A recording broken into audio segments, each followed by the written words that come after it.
Hey everyone, it's Andrzej on Software. Recently, I've been researching a topic which is more closer to psychology than computer science, and it's about transferring your skills among different domains. I'm preparing to my talk at a conference which will happen in 2 weeks from now. It will be in Rzeszów, Poland, and it's a conference which connects chess and IT in a way, especially on the focus on teaching chess as a way of improving programming among kids. And I was researching quite a number of academical papers on this topic. And in psychology, there are two interesting terms. One is called near transfer, and second is called far transfer. And near transfer is probably, you can compare it to the situation that if you know Ruby as a programming language, then the things that you learn using Ruby are probably helping you in being also a good Python programmer, because the languages are so close to each other. So that's the near transfer, that by learning about one language, one programming language, you can be better also at the other.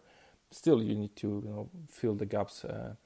But also there is this far transfer, and for example, that's an open question whether your programming skills, when you improve your programming skills, whether it helps you, for example, in, playing chess, or in music, learning about music, or the other way around, like whether playing chess helps you being a better programmer, for example, or prepares you to be a better programmer.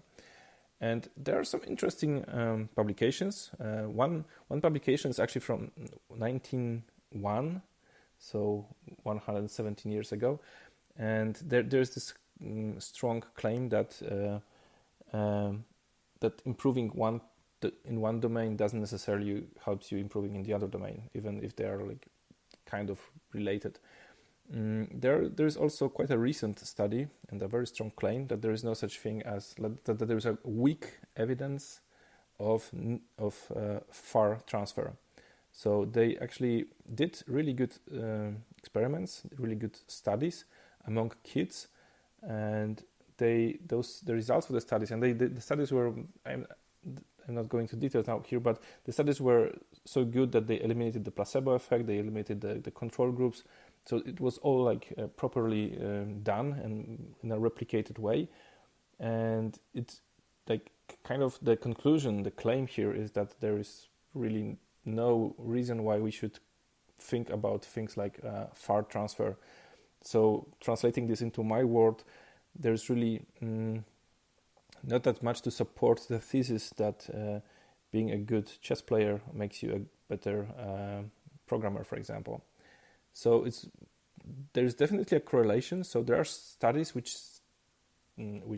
tell us that chess players, when compared to other groups or to some average groups, they seem to be better in certain cognitive skills and so on. However, when it comes to the correlation that a good chess player can be a good programmer, there is a correlation, but there is no causation. We can't really say that there is any causation.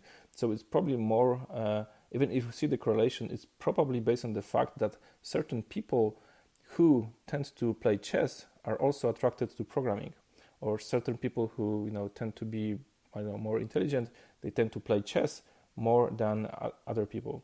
And that's why we can't really say that playing chess makes you a better programmer.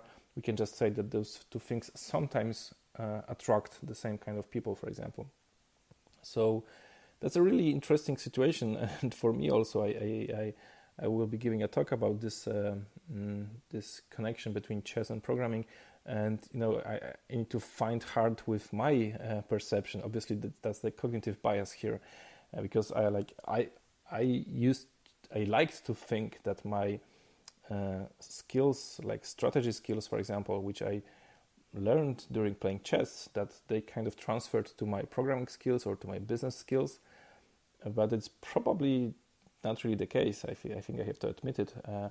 It's more like that I overall I kind of had this strategic skills overall developed in myself, and this helped me in chess, this helped me in business, this helped me in programming. but it wasn't really that was like, playing chess helping him being, having some goals in business achieved. So that's an interesting situation. Good food for thought, and thanks for listening.